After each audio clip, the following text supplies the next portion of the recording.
നമസ്കാരം. പശ്ചിമേഷ്യയിൽ വീണ്ടും യുദ്ധഭീതി. അമേരിക്ക ഇറാൻ ബന്ധം കൂടുതൽ വഷളാകുന്നു. ഇറാനുമായുള്ള വെടിനിർത്തൽ കരാർ തുടരില്ലെന്ന് അമേരിക്കൻ പ്രസിഡന്റ് ഡൊണാൾഡ് ട്രംപ് വ്യക്തമാക്കിയതോടെയാണ് പുതിയ ആശങ്കകൾ ഉയർന്നത്. US നിർദ്ദേശ സമാധാന കരാറിന് ഇറാന്റെ ഭാഗത്തുനിന്നുള്ള പ്രതികരണം വിഡ്ഢിത്തപരമാണെന്നും തങ്ങൾക്കയച്ച മറുപടി മാലിന്യ കഷ്ണം പോലെയാണെന്നും ട്രംപ് രൂക്ഷമായി വിമർശിച്ചു. വെടിനിർത്തൽ കരാർ ഇപ്പോൾ അതീവ ദുർബലാവസ്ഥയിലാണെന്ന് അദ്ദേഹം തുറന്നടിച്ചു.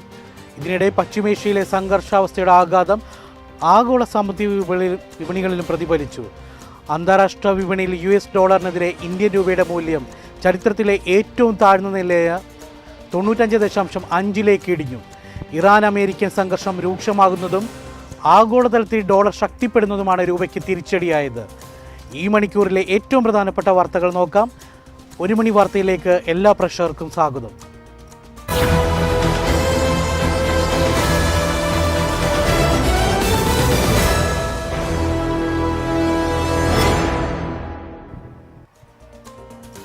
പശ്ചിമേഷ്യയിൽ വീണ്ടും യുദ്ധഭീതി. ഇറാനുമായുള്ള വെടിനിർത്തൽ കരാർ തുടരില്ലെന്ന് അമേരിക്കൻ പ്രസിഡന്റ് ഡൊണാൾഡ് ട്രംപ് വ്യക്തമാക്കി. US നിർദ്ദേശിച്ച സമാധാന കരാറിൽ ഇറാന്റെ ഭാഗത്തുനിന്നുണ്ടായ പ്രതികരണം വിഡ്ഢിതമാണെന്നും ട്രംപ് പ്രതികരിച്ചു. ഇറാന്റെ പ്രതികരണത്തിനെതിരെ കടുത്ത വിമർശനം ഉന്നയിച്ച് ട്രംപ് അവർ തങ്ങൾക്കയച്ച മാലിന്യ കഷ്ണം വായിച്ചതിന് പിന്നാലെ വെടിനിർത്തൽ കരാർ വളരെ ദുർബലമാണെന്നായിരുന്നു ട്രംപിൻ്റെ പ്രതികരണം. താൻ അവരുടെ പ്രതികരണം മുഴുവൻ വായിച്ചിട്ടില്ലെന്നും വെടിനിർത്തൽ കരാർ ഇപ്പോൾ ജീവൻ രക്ഷാ പിന്തുണയിലാണെന്നും ട്രംപ് തുറന്നടിച്ചു. ഇറാനെതിരെയുള്ള സൈനിക നടപടിക്ക് അമേരിക്ക ഹോർമൂസ് കടലിടുക്ക് ഉപയോഗിക്കുമെന്നതിനാണ് അടച്ചതെന്ന് ഇറാൻ വിദേശകാര്യ വക്താവ് ഇസ്മായിൽ ബഗായി പറഞ്ഞു. അന്താരാഷ്ട്ര വിപണിയിൽ US ഡോളറിനെതിരെ രൂപയുടെ മൂല്യത്തിൽ റെക്കോർഡ് തകർച്ച. ചൊവ്വാഴ്ച രാവിലെ വ്യാപാരത്തിനിടെ മൂല്യം 95.55 നിലവാരത്തിലേക്കാണ് ഇടിഞ്ഞത്. ഇറാൻ അമേരിക്ക സംഘർഷം രൂക്ഷമാകുന്നതും ആഗോളതലത്തിൽ ഡോളർ ശക്തിപ്പെടുന്നതുമാണ് രൂപയ്ക്ക് തിരിച്ചടിയായത്. കഴിഞ്ഞയാഴ്ച രേഖപ്പെടുത്തിയ 95.4325 എന്ന എക്കാലത്തെയും താഴ്ന്ന നിരക്കിനെയാണ് രൂപ ഇപ്പോൾ മറികടന്നത്. മിഡിൽ ഈസ്റ്റിലെ അനിശ്ചിതത്വം നിലനിൽക്കുന്ന സാഹചര്യത്തിൽ ഡോളർ സൂചിക 98 ഉയർന്നത് വിപണിയിൽ വലിയ ചലനമുണ്ടാക്കി. ഇറാനുമായി ബന്ധപ്പെട്ട വെടിനിർത്തൽ ശ്രമങ്ങൾ അതീവ ഗുരുതരാവസ്ഥയിലാണെന്ന് അമേരിക്കൻ പ്രസിഡന്റ് ഡൊണാൾഡ് ട്രംപിന്റെ പ്രസ്താവന പുറത്തു വന്നതിന് പിന്നാലെയാണ് രൂപയുടെ മൂല്യത്തിൽ ഇത്രയും വലിയ ഇടിവ് രേഖപ്പെടുത്തിയത്. വരും ദിവസങ്ങളിൽ മിഡിൽ ഈസ്റ്റിൽ സംഘർഷം തുടരാൻ സാധ്യതയുള്ളതിനാൽ ഡോളർ കൂടുതൽ കരുത്താർജിക്കുമെന്നും ഇത് രൂപയുടെ മൂല്യം ഇനിയും കുറയാൻ കാരണമാകുമെന്നാണ് സാമ്പത്തിക വിദഗ്ധരുടെ വിലയിരുത്തൽ. വിദേശ നാണ്യശേഖരം കുറയുന്നത് തടയാൻ കർശന നടപടികളുമായി കേന്ദ്ര സർക്കാർ മുന്നോട്ട്.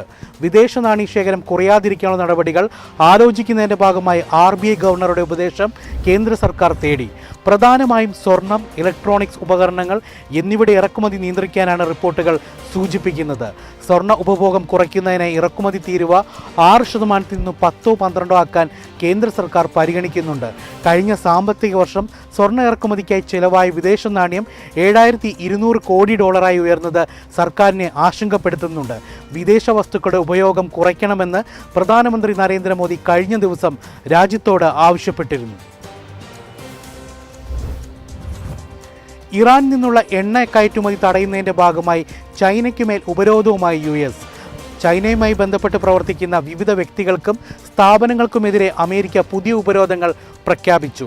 ഹോങ്കോങ്, UAE, ഒമാൻ എന്നിവിടങ്ങളിൽ കേന്ദ്രീകരിച്ച് പ്രവർത്തിക്കുന്ന 9 കമ്പനികൾക്കും 3 ഉദ്യോഗസ്ഥർക്കുമാണ് US ട്രഷറി വകുപ്പ് നിയന്ത്രണങ്ങൾ ഏർപ്പെടുത്തിയത്.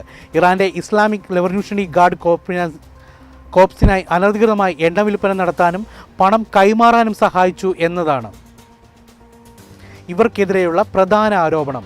ആയുധ നിർമ്മാണത്തിലും ഡ്രോൺ, ബാലിസ്റ്റിക് മിസൈൽ സാങ്കേതിക വിദ്യകൾക്കുമായി ഇറാൻ കണ്ടെത്തുന്ന സാമ്പത്തിക സ്രോതസ്സുകൾ ഇല്ലാതാക്കുക എന്ന ലക്ഷ്യത്തോടെയാണ് വാഷിംഗ്ടണിൻ്റെ ഈ നീക്കം. ചൈനീസ് പ്രസിഡന്റ് ഷീ ജിൻപിങ്ങുമായി US പ്രസിഡന്റ് ഡൊണാൾഡ് ട്രംപ് നടത്താനിരിക്കുന്ന നിർണായക കൂടിക്കാഴ്ചയ്ക്ക് തൊട്ടുമുമ്പാണ് ഈ നടപടി ഉണ്ടായിരിക്കുന്നത്. ഹോർമൂസ് കടലിടുക്കിലെ സംഘർഷങ്ങൾ കുറയ്ക്കാനും ഇറാനുമേൽ സമ്മർദ്ദം ചെലുത്താനും ചൈനയെ പ്രേരിപ്പിക്കുന്നു എന്നതാണ് ഇതിലൂടെ അമേരിക്ക ലക്ഷ്യമിടുന്നത്. വ്യാപാരം, ഊർജം, നയതന്ത്ര സഹകരണം എന്നിവ ശക്തമാക്കുക എന്ന ലക്ഷ്യത്തോടെ പ്രധാനമന്ത്രി നരേന്ദ്രമോദി വിദേശ രാജ്യങ്ങൾ സന്ദർശിക്കുന്നു. മെയ് 15 മുതൽ 20 വരെ 5 രാഷ്ട്രങ്ങളിൽ ഔദ്യോഗിക സന്ദർശനം നടത്തും. UAE, Netherlands, Sweden, Norway, Italy എന്നീ രാജ്യങ്ങളാണ് പ്രധാനമന്ത്രി സന്ദർശിക്കുന്നത്. സന്ദർശനത്തിന്റെ ആദ്യഘട്ടത്തിൽ പ്രധാനമന്ത്രി UAE-യിലെത്തും. President Sheikh Mohammed bin Zayed Al നഹ്യാനുമായി അദ്ദേഹം കൂടിക്കാഴ്ച നടത്തും. ഊർജ്ജ സഹകരണം, പ്രാദേശിക സുരക്ഷ, സാമ്പത്തിക പങ്കാളിത്തം എന്നിവ ചർച്ചാ വിഷയമാകും. ബ്രിട്ടനിൽ പ്രധാനമന്ത്രി കെയർ സ്റ്റാമറുടെ രാജി ആവശ്യം പാർട്ടിക്കുള്ളിൽ ശക്തമാകുന്നു. ഇംഗ്ലണ്ട്, സ്കോട്ട്ലാൻഡ്, വെയിൽസ് എന്നിവിടങ്ങളിൽ നടന്ന കൗൺസിൽ തെരഞ്ഞെടുപ്പുകളിൽ ലേബർ പാർട്ടി കനത്ത തിരിച്ചടി നേരിട്ടതിനെ തുടർന്നാണ് പ്രധാനമന്ത്രി കെയർ സ്റ്റാമറുടെ രാജി ആവശ്യം ശക്തമായത്. ലേബർ പാർട്ടിയുടെ 70-ലധികം MPമാർ കെയർ സ്റ്റാമർ രാജിവെക്കണമെന്ന് ആവശ്യപ്പെട്ടു. കെയർ സ്റ്റാമറുടെ നേതൃത്വത്തെ പരോക്ഷമായി ചോദ്യം ചെയ്ത മുതിർന്ന പാർട്ടി നേതാക്കൾ എത്തിയതിനിടെയാണ് പാർട്ടിക്കുള്ളിൽ രാജ്യാവശ്യം മുറുകുന്നത്. തെരഞ്ഞെടുപ്പിലേറ്റ തോൽവിക്ക് പിന്നാലെ മന്ത്രിമാരുടെ 4 ഉപദേശകർ രാജിവെക്കുകയും സ്റ്റാമറുടെ നേതൃത്വത്തെ വിമർശിക്കുകയും ചെയ്തിട്ടുണ്ട്. അതേസമയം രാജിയാവശ്യം തള്ളിയ കെയർ സ്റ്റാമർ തൻ്റെ നേതൃത്വത്തിലുള്ള ആത്മവിശ്വാസം വീണ്ടെടുക്കാൻ പോരാട്ടം തുടരുമെന്ന നിലപാടിലാണ്. നീണ്ട 14 വർഷത്തെ കൺസർവേറ്റീവ് പാർട്ടിയുടെ ഭരണത്തിന് അന്ത്യം കുറിച്ചാണ് 2024 ജൂലൈയിൽ കെയർ സ്റ്റാമർ അധികാരമേറ്റത്. മുണ്ടക്കൈ ചൂരൽമല ടൗൺഷിപ്പിൽ 40 വീടുകൾ കൂടി കൈമാറി. സോൺ 1-ലെ G ക്ലസ്റ്ററിലെ 14 വീടും H ക്ലസ്റ്ററിലെ 10 വീടും B ക്ലസ്റ്ററിലെ 10 വീടും സോൺ 3-ലെ G ക്ലസ്റ്ററിലെ 5 വീടുമാണ് തിങ്കളാഴ്ച കൈമാറിയത്. രാവിലെയും ഉച്ചയ്ക്കുമായി ഓരോ ക്ലസ്റ്ററിലെയും സോൺ അടിസ്ഥാനത്തിലാണ് വീടുകൾ കൈമാറിയത്. ഇതോടെ ഇതുവരെ കൈമാറിയ വീടുകളുടെ എണ്ണം 123ആയി. ആദ്യഘട്ടത്തിൽ ഫേസ് 1-ലെ ഗുണഭോക്താക്കൾക്ക് 178 വീടുകളാണ് നൽകുന്നത്. ബാക്കിയുള്ള വീടുകളുടെ കൈമാറ്റം വരും ദിവസങ്ങളിൽ നടക്കും. Kifcon Uralungal cooperative contract society അധികൃതരുടെ നേതൃത്വത്തിൽ ഗുണഭോക്താക്കളെയും ഉൾപ്പെടുത്തി സംയുക്ത പരിശോധനയും പൂർത്തിയാക്കിയ ശേഷമാണ് വീടുകൾ കൈമാറുന്നത്. ഈ വീടുകളിൽ ഗുണഭോക്താക്കൾക്ക് എപ്പോൾ വേണമെങ്കിലും താമസം തുടങ്ങാം. താമസത്തിനായി വരുമ്പോൾ നടപടിക്രമങ്ങൾ പൂർത്തിയാക്കി താക്കോൽ കൈമാറും. 178 കുടുംബങ്ങളും ഒരുമിച്ച് ഗൃഹപ്രവേശനം നടത്താനാണ് അതിജീവിതരുടെ തീരുമാനം. സൗദി അറേബ്യയ്ക്കും റഷ്യയ്ക്കുമിടയിൽ ഇനി വിസയില്ലാതെ സഞ്ചരിക്കാം. മെയ് 11 മുതലാണ് ഇരു രാജ്യങ്ങൾക്കുമിടയിൽ വിസരഹിത യാത്ര അനുവദിച്ചുകൊണ്ടുള്ള ഉത്തരവ് നടപ്പായത്.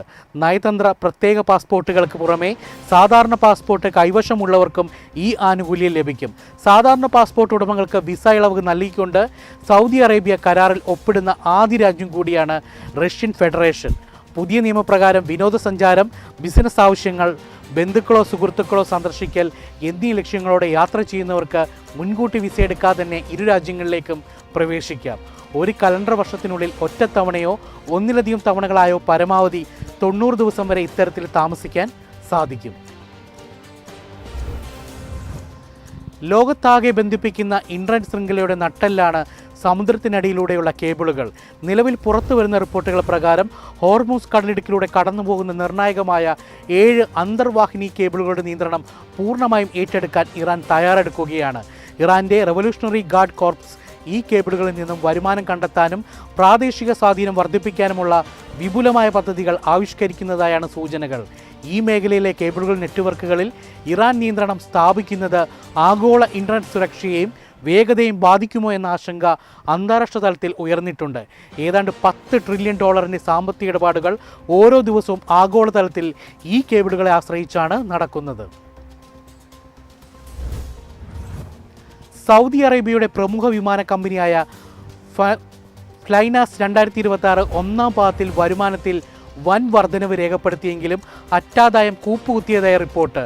മുൻ വർഷത്തെ അപേക്ഷിച്ച് വരുമാനം 9.7% വർദ്ധിച്ച് 200 കോടി റിയാൽ കടന്നെങ്കിലും പ്രവർത്തന ചെലവിലുണ്ടായ വർധനവ് കാരണം അറ്റാദായത്തിൽ 20.3% ഇടിവാണ് രേഖപ്പെടുത്തിയത്. കഴിഞ്ഞ വർഷം ഇതേ കാലയളവിൽ 183 കോടി റിയാലായിരുന്നു വരുമാനം. ഇത്തവണ 200 കോടി റിയാലായി ഉയർന്നിട്ടുണ്ട്.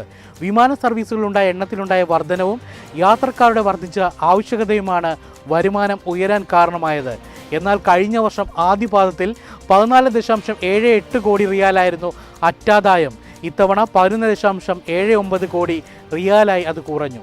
ഇന്ധനവില വർധനവ്, ഹാൻഡിലിംഗ് ചാർജുകൾ, ലാൻഡിംഗ് ഫീസ്, വിമാനങ്ങളുടെ അറ്റകുറ്റപ്പണികൾക്കുണ്ടായ അധിക ചെലവ് എന്നിവയാണ് ലാഭത്തെ ബാധിച്ചത്. പ്രവർത്തന ലാഭം 22 കോടി റിയാലായി കുറഞ്ഞിട്ടുണ്ട്. മുൻവർഷത്തെ അപേക്ഷിച്ച് 25.1% കുറവാണ് ഇതിലൂടെ ഉണ്ടായത്. ഇതോടെ 1 മണി വാർത്ത സമാപിക്കുന്നു. നമസ്കാരം.